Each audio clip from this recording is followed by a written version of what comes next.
and welcome to another episode of DIOTALK on DIOTALK Talk. My guest of the evening is a talented filmmaker, pro wrestler practitioner, and a mortician.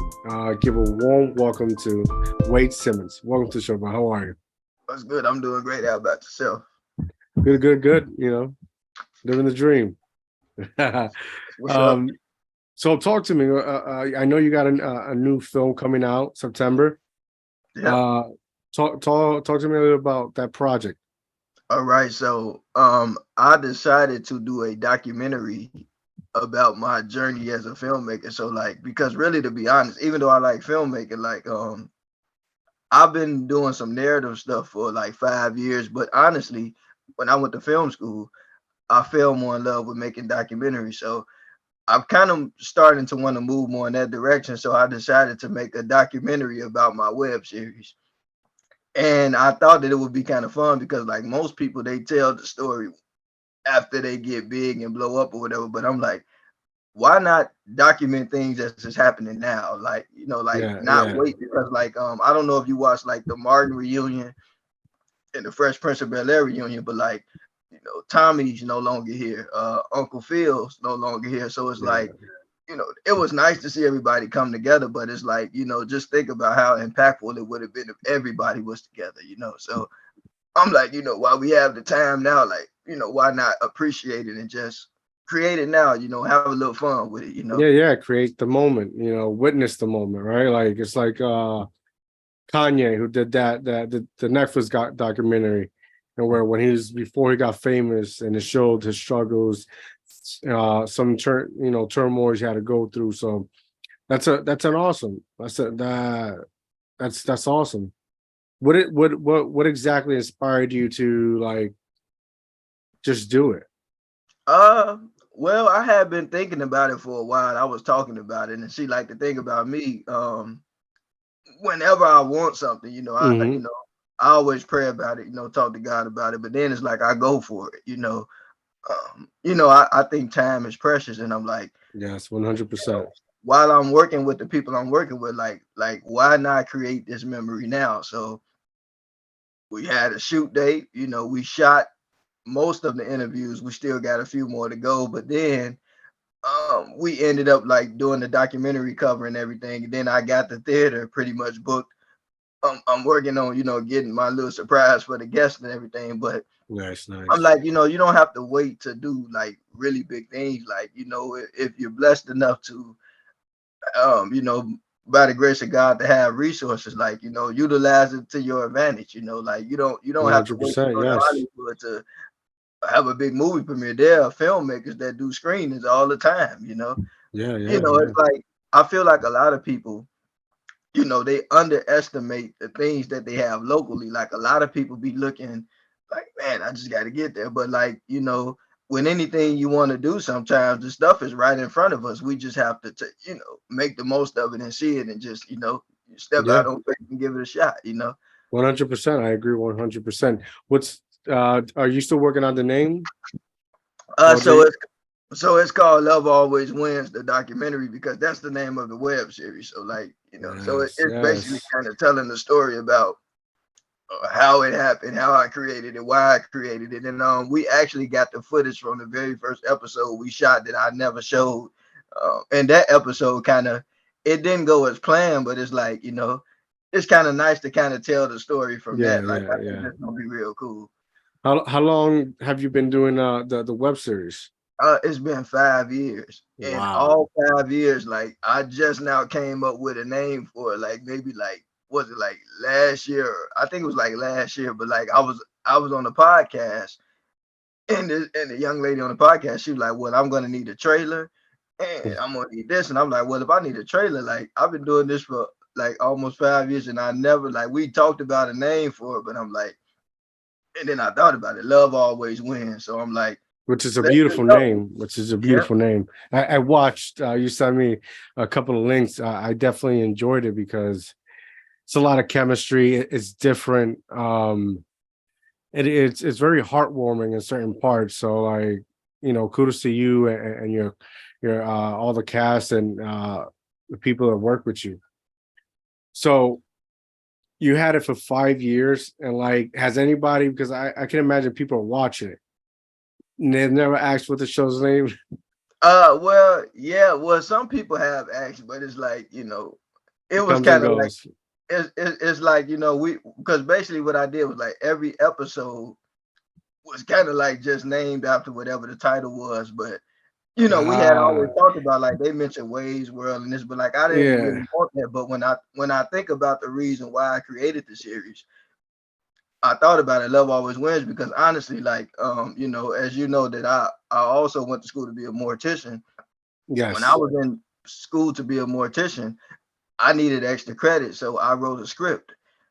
And the script that I wrote, now this is way before I even went to film school. The script that I wrote was kind of the premise of my web, except it was a little different. Like I started it out like with my character being at graduation, all of his friends around him, and then the girl who is now Zori would like she was riding off in the car, like she wasn't at the graduation. And the story was gonna kind of tell how they got up to that point.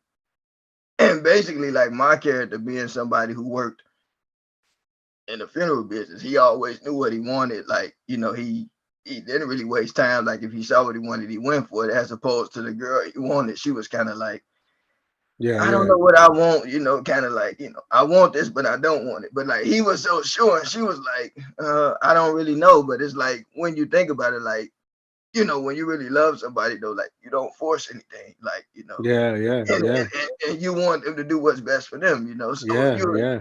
when you think about it, love always wins because if you really love somebody and they're doing You'll what's do the best, right thing.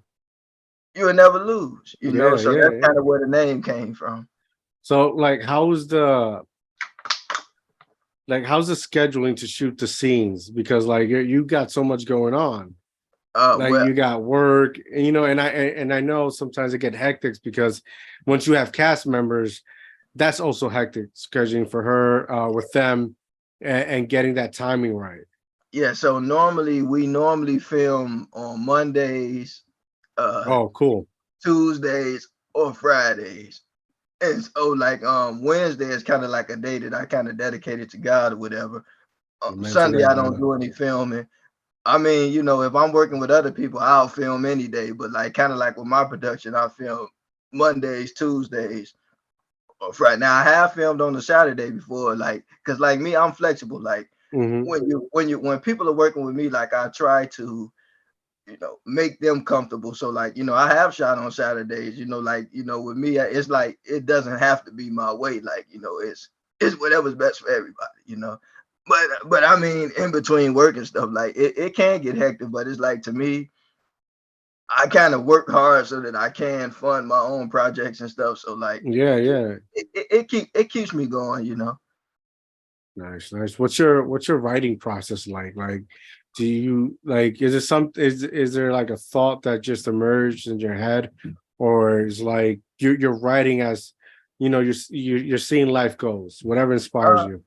well, to me, like like really to be honest, and even with writing, like I write Mondays, Tuesdays, and Fridays, mainly Mondays and Tuesdays because I work a lot on Fridays like throughout the day. But to be honest with you, if I have an idea, I just kind of think about it and I play around with it because like writing is something I love. So like I literally can write every day. Like sometimes like I've written so many scripts, a lot of them I haven't even used. Like and see with me, like I'm more of a fast writer because like I'm always thinking about my story every day. So it's like, and I think about characters, right? Like when we watched our favorite TV show like Hmm. Martin or like Sweet Life of Zack and Cody or whatever, like I think about those characters as people. Correct. You think about real life, every day is its own journey. So it's kind of like I think about like, what if they had a day like this? What about they had a day like that? So, so that's kind of how my process is. It's like I'm always thinking about what if, and this will probably be cool to put them in this situation, Yeah, or yeah, yeah, yeah. yeah. So like, how does like you start as a like how does a filmmaker become a mortician? How's that connecting? Well, so to be honest with you, when I was a little child, like I always kind of knew what I wanted to do in life. Like this might sound funny, but I always said that I wanted to be a mortician. But Also, I was into photography.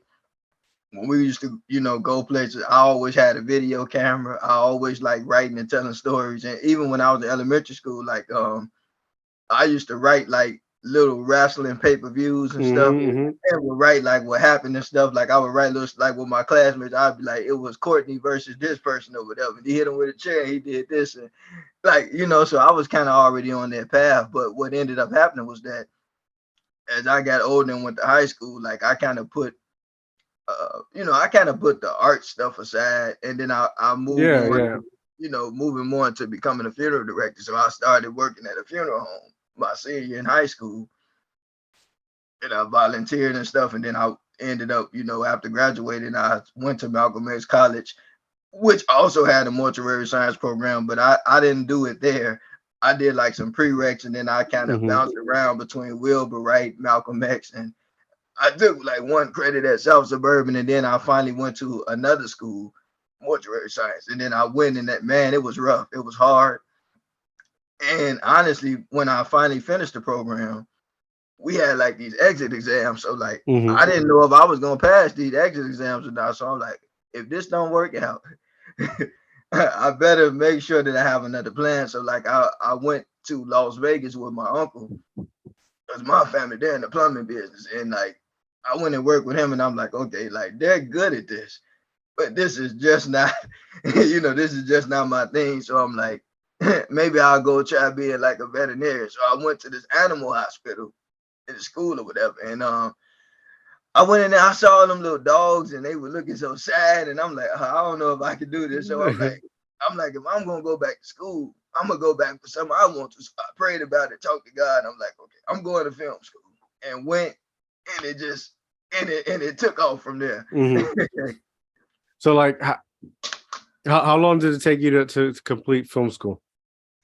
Well, for me, because I had already had previous courses, Mm-hmm. I kind of got through a little faster than some people. Got it. But I had most of the prerequisites already.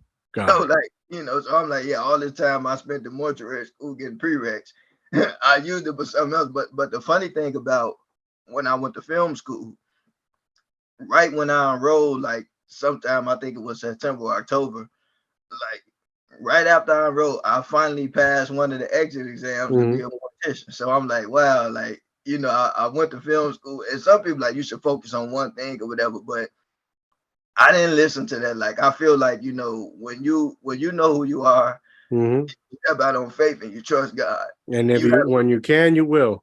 Yeah, and When see, you so can, you like, will. Yeah. and I went 100%. to film school and ended up passing the first part of the test. And then after I finished film school, I went back and I passed the science part of it. Wow. Wow. So now you're a mortician. How long have you what position you hold right now? So right now I'm waiting on my intern license to come. I mean, the funny thing about the state is like they take forever, but I mean, thankfully I Mm-hmm. got my school stuff done. I went and took my boards and everything. So, now all I got to do is wait on them to send me my stuff, and I'm ready to roll. But I mean, it's been a long time coming because I've been in that business for 12 years. Yeah, yeah. Actually, going on 13 now because when we get into September, it'll be officially 13 years I've been Wow. doing this stuff. Congrats.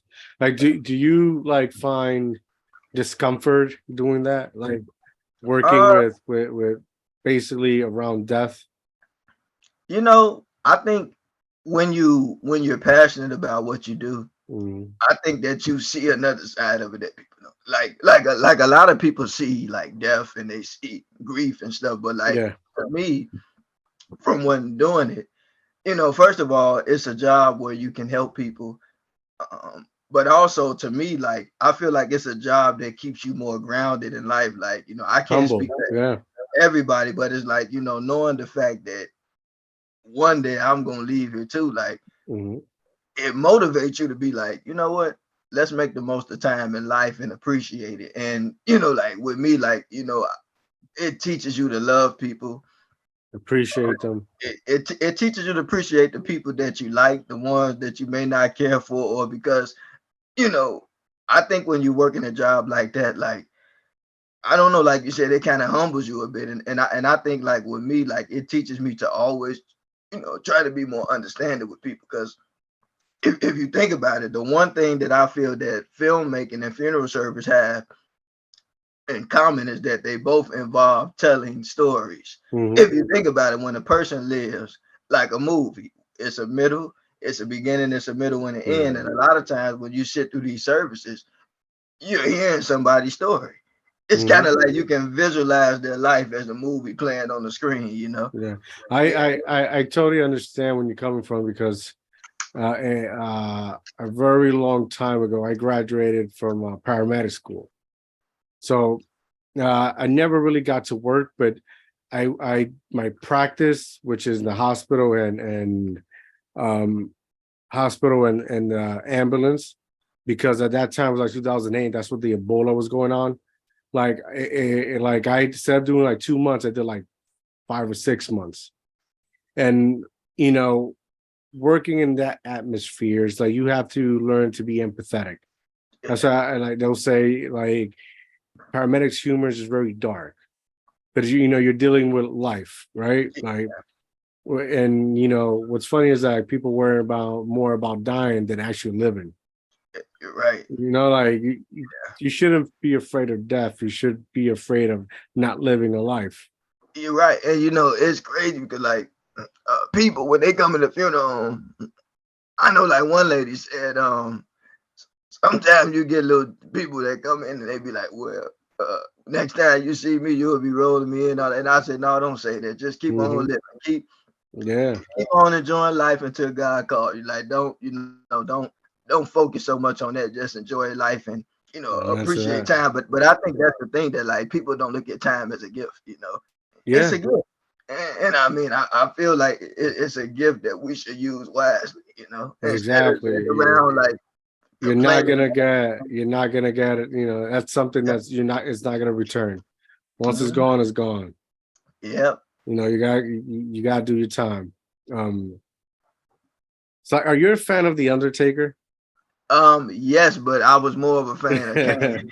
Yeah, Kane and Road Dogg were my two favorite. that's crazy, because like you got like you like wrestling, mortician, writer, like it has to be one of the both, right? Yeah. Um, so like how did you, like, obviously you're a fan of wrestling, but like from being a fan into like practicing it, it's a huge jump. Like I practice wrestling. Like I got in the ring. I takedowns, what do you call those, smacking, bumps? They call them bumps, Taking bumps, yeah. taking bumps. I did a couple of stuff there, so I understand that aspect very, very much. I even broke my finger um, Wow. doing practice. But what made you take that leap of faith and just start, training? So the funny thing about it was again to go back to being a child, my brother Corinthian, my friend Jordan, who used to live across the street, Gus, Raj, Cross, we would be out in the yard, be wrestling and stuff. And when we were Backyard wrestling. Yep. And so when I was there, we'd be arcading each other in the pool, choke slamming each other on the trampoline, putting people on the F5 and each other, But when I was in high school, I was actually on the wrestling team. And my freshman year, I was on there, but I quit. Then senior year, I'm like, I'm gonna go back. I'm gonna go back and I'm gonna stick around. So I stayed the whole season that time. And then like that got pushed to the side. So Mm. actually, I reached out to a trainer here in Chicago named Steve Boz. He's been around, he's been in, affiliated with different promotions and stuff, but he's very well known and respected. I reached out to him because I know he trained quite a few people, but I didn't know to the full extent that pro wrestling was like on the indies. I didn't even know it was that big, to be honest. Like And you never know, ROH, was that I didn't, MLW? I didn't Uh, know. man, it's a massive. It's And a massive. and so I'm like, I want to do a documentary on pro wrestling. So I reached out to him, and when I got to the training center, he invited me to come over there. I went and we got to talk. He said, "Well, when you gonna start training?" I'm like, "Well, we can start next week." And so me and a friend of mine named Jalen, he asked with me and everything too. We started training, and when we started training, like we started, meeting different people. Like, we got a chance to meet Dante Martin from AEW, and we met Scotty Too Hottie. We met Hornswoggle and Eugene. I even got a chance to meet Carlito, one of my favorite childhood wrestlers. Like, when we started meeting all these different people, and then and I'm like, it's kind of funny that like when you really get involved in something, you'll be surprised that a lot of stuff is happening right under your nose. A lot of people don't really think about that, but I'm like, wow, like we started meeting everybody and training, and I ended up having some friendship with it's a manager named Levi McGuire. He's like a big brother to me. My boy John Lopez.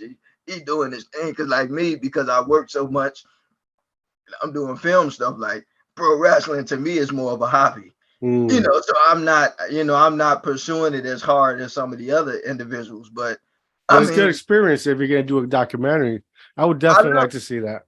Yeah, and see, my thing about it too is like it's kind of fun because like I'm actually working on my new wrestling gimmick already. So like, cause I mean I had one. My first one was the $1 million mortician.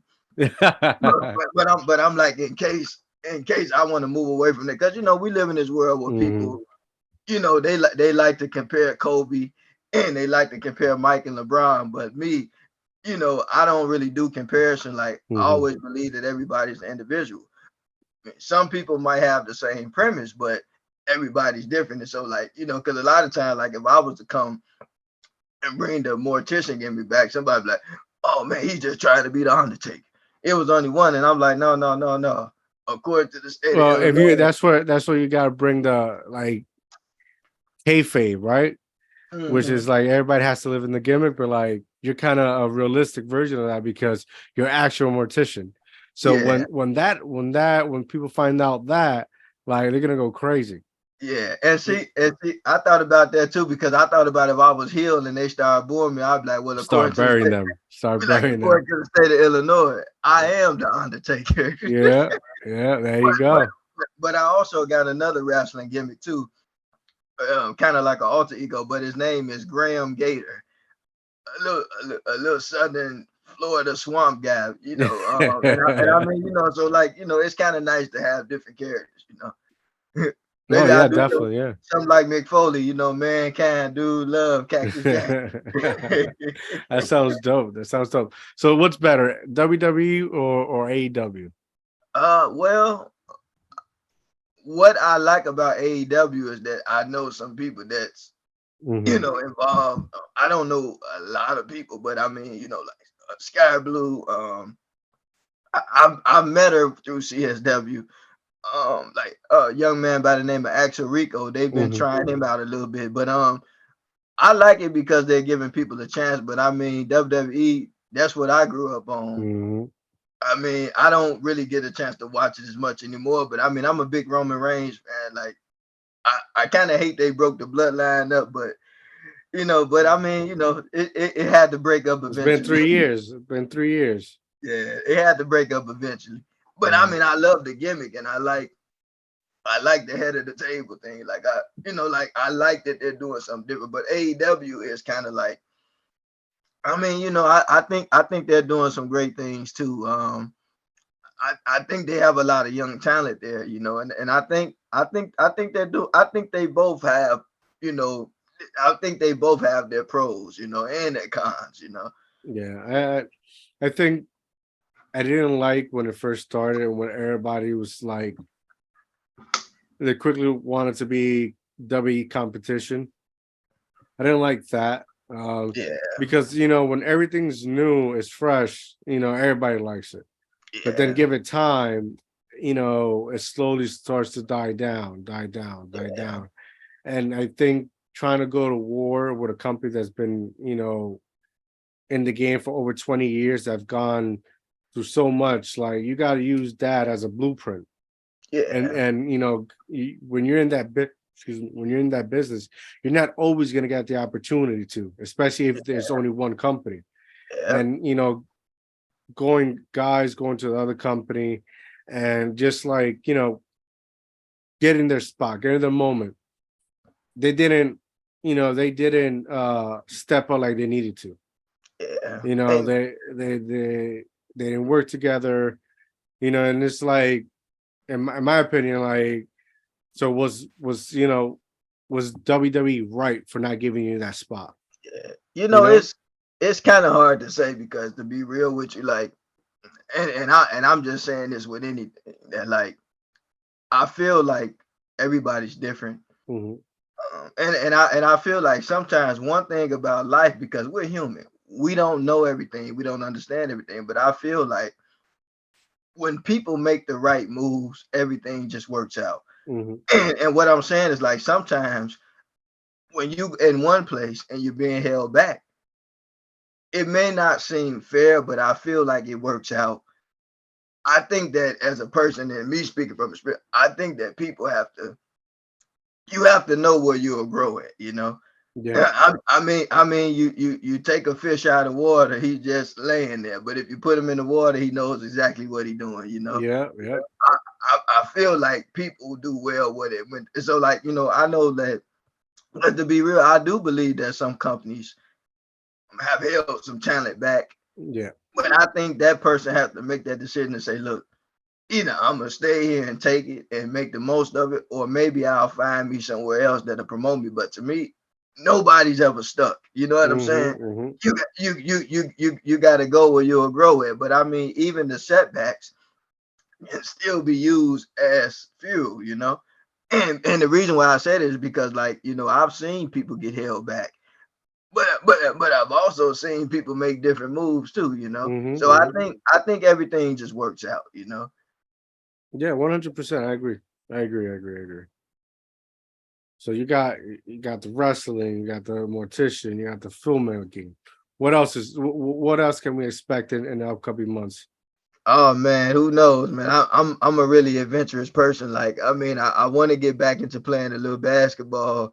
I mean, not like pro Yeah. type stuff, but just for fun. But I mean, I'm just all about enjoying life and just kind of putting God first and loving people. The good ones, the bad ones, and just trying to do the right thing. Cause like, I feel like when you look at the way things are now in society, like you see so much negativity, you see a lot of foolish stuff, but it's like, it's nice when you see people doing good things. I just think like I agree 100%. I think it's just too much foolery, lack of purpose. Like they want everything that shines. Yeah, Like the the sense of gratitude and validation. It's ridiculous. They yeah, they they they're selling themselves so short yeah. in a And that, way. and I'm sorry, but that's the thing. Like what I learned about people is like you can do a lot of great things and not change who you are. Hmm.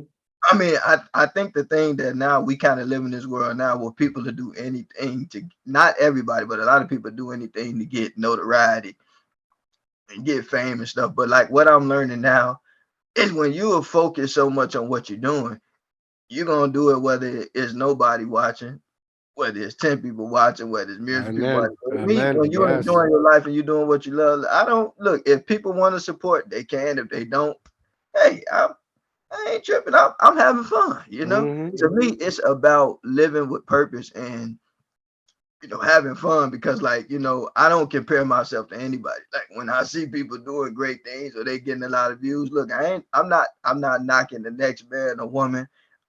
I'm happy for everybody, but to me, I have standards. I'm not gonna go out there and do nothing crazy just to get no Yeah, you views. have Like, value. You have value, you know, and that's I think that's the problem right there. It's the lack of value in a person. yeah, Because sometimes, especially now, like with the economy is going through, right? And we make decision based off necessity, yeah, based off and not necessity, but like pressure. Yeah. We're stuck. We feel like we're back is against the wall, against a rock and a hard place, and we're making these drastic decisions under pressure because, something has to give. And one thing I've been practicing and doing, trying to just let it pass. We'll see. We'll see. Yeah. Because God will put you in a predicament. Like in Spanish, because I'm Spanish, right? It has in Spanish they have the saying said that he will, it's basically like saying he'll grab your neck, but he won't choke you. Yeah. Right? It's a crazy, it's like an I orthodox got saying. In Spanish, it sounds more better, but it's like he'll pressure you, but not enough that you'll lose your air, in a yeah. sense. Yeah. And sometimes you got to think your way out of situations. You got to be patient. Yeah, you're right. And I you're right. yeah, I'm a big fan of chess. I can't play it for crap. I suck 100%, but I like the model, the what it symbolized. If you're gonna take a step, make it count. Hmm. And somewhere down the road, you're gonna have to sacrifice something. And some people just sacrifice without meaning, but make every sacrifice meaningful and worth it. Don't give And it up just to give it up. You get what I'm saying? and I think the thing is about society now is that people have a false sense of security. Mm, And what I mean by saying it is like when you think about like a lot of the industries, like the film industry and some of the other entertainment industry, a lot of times you see a lot of people with a lot of things, a lot of money. And I think that sometimes people look at that and be like, wow, man, this is the way life got to be like that. But I think the thing about it is that sometimes you got to realize a lot of that stuff is just a show. I mean, because when it really boils down to it, a lot of times if you take your money and you save it, you don't get too lavish, and because you think about it, yeah, live buying within up, your means. yeah, buying up a lot of stuff just to say I got it or showing off, like to me, that's everybody's entitled to do what they want. But you think about it, you can take $500 or $600, save it, invest it in yourself, do something with it that can make you more money. And then even when you start generating wealth, you don't just take it in and Baptist, because to me, like, we live in this American society where the thing is just buy, spend. But you think about it, the way that our economy is set up, it's kind of made for people to get in debt. Yes. And I think that people have to learn to use wisdom. Like, if I'm a millionaire, I'm not gonna take all my money and just start buying up cars and no, Things I'm you gonna don't take that need. money, use it right, put some aside, maybe, God willing help some people, save enough, don't waste it all on stupid stuff because you can run out of it, I mean, and that's the thing because we've seen it happen. People who have been wealthy and took the money and blew it. And so people have to learn to have discipline. I mean, don't get me wrong, there's nothing wrong with having nice things and wanting it, but sometimes when you think about it, a lot of that stuff you don't even need. Mm-hmm. I mean, things are meaningful that you give them value. Hmm. That's all it is. Yep. Without the meaning you give it, it's nothing. Yeah. You win awards, you get old, and you stay just looking at them. Yep. And at one point, it was the greatest thing that happened, but without the value you give it, it's nothing. It's just Yep. another plastic or whatever it's Yeah. made with. That's all it is. And like people who I really admire based on what you said, uh, people like George Lucas. Because one thing I like about it, because I'm a big Star Wars fan. What I Mm-hmm. like about George Lucas, he used his own money. He had a little deal with Fox or whatever. But what he did was he was wise about how he negotiated contracts. Mm-hmm. He kept his rights to the toys and everything like that. And the man is pretty much a millionaire now. So he ended up selling it to Disney, whatever he's done with it. But what I'm saying is that you've never seen him in the media buying up like lavish stuff, and he's always been more reserved. And as I think as as they should. And I think that's the thing that like sometimes a lot of people will push their hopes and dreams aside and invest in stuff that's not getting them nowhere. Because I mean, even when you buy things, that's still an investment, you know. But I mean, I'm not gonna just buy something just to say I got it. Like it has to be a No. purpose in it. But it's gonna take time. Something Yeah, something well done, well thought of, that good has good purpose, yeah. good belief system. It's gonna take time. Mm-hmm. Because I've been doing this podcast for going on 3 years in January Oh, nice. 2024, Congrats. right? Thank you. And I've talked to, if you look at my my list, I've talked to many people, from dog walkers to major CEOs to filmmakers like yourself, from gamers, uh, real estate agents, investors, authors, and like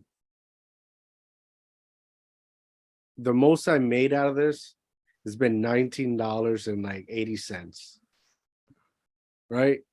And that's some small whatever sponsorship they gave me. But in overall, it's about creating a platform where those who don't have a voice can have a Yeah, platform to speak. that's true. Right? I've had famous people talk to famous people, and they're always telling you, you gotta pay. It's not an ego thing or pride thing. It's not, I'm not gonna pay. Yeah, I'll make sure to give you a discount when I get to the top. yeah, I'm not in a rush. But it's giving opportunity where opportunity is needed. yeah, Filmmakers like yourself, and where everybody's doing a lot, but they're not doing enough in the right ways or forms that are making a difference. yeah. You're right. And you know that the thing about it is that a lot of times when you're doing something, you have to gotta know how to position yourself. Yeah. Like when you think about in film, right? You have to make sure that the lights are in the Mm-hmm. right place. And I'm going somewhere with this now. Yes. Yes. I'm in my preacher mode now. But my point is this: whatever you do, always do it with intention and meaning and purpose. Because, like, to be honest with you, you don't have to have all these big name people backing you. Like, to be honest with you, you put your faith in God, No. move differently, enjoy what you do, you know, make connections for yourself. You'll be surprised what you can do because, like, to me, I feel like a lot of times people they're looking towards something that they could already have Mm-hmm. if they put in the work for themselves.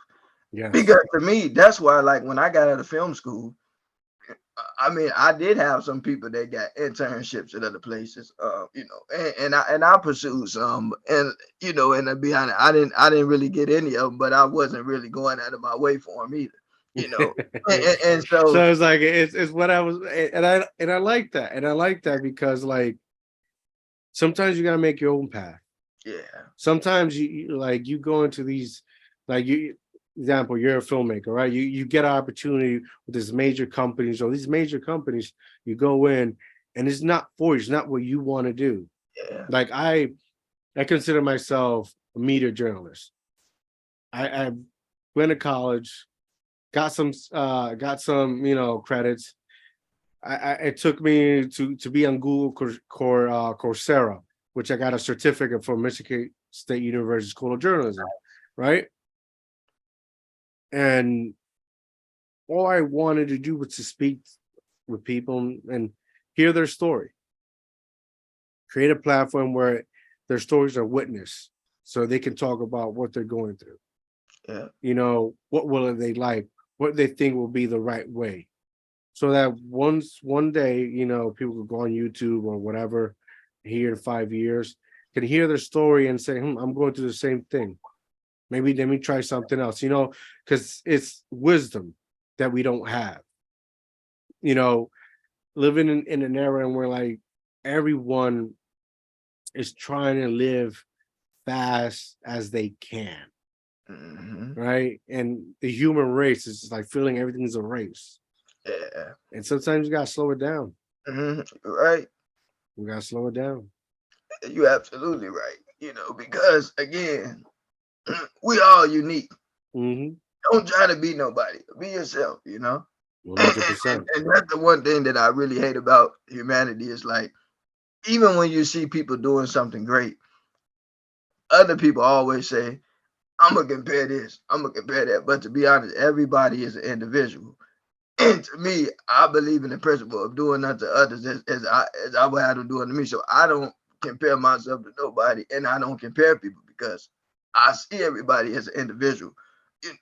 And then back to a statement you mentioned earlier, most of the people that have done big things like Walt Disney, even I'm gonna mention George Lucas again, even Spike Lee.